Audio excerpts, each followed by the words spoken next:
संविधान प्रतिकृती शिल्प बसवा म्हणून आझाद समाज पार्टीचे जिल्हाध्यक्ष भीमपुत्र कचरू गोडबोले यांच्या वतीने छत्रपती शिवाजी महाराज यांच्या समोरील लोकनेते विजय वाकोडे उपोषण मैदान येथे आमरण उपोषण सुरू केले आहे।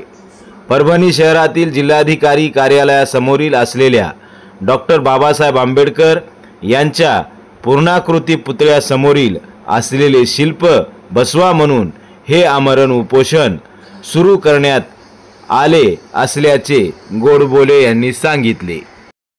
क्रांतिकारी जय भीम।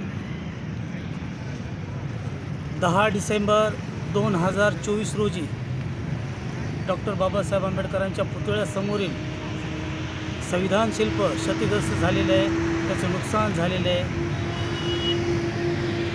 त्या दिवसापासून आजपर्यंत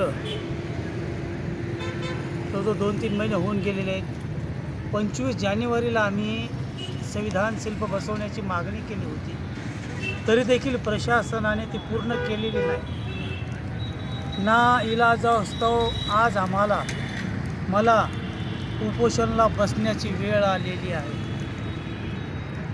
आजपासून माझं उपोषण सुरुवात करत आहे, जोपर्यंत हे प्रशासन दखल घेत नाही आणि संविधान शिल्प बसवत नाही। प्राण गेला तरी चालेल, पण जोपर्यंत संविधान शिल्प बसत नाही तोपर्यंत मागं हटणार नाही। जय भीम।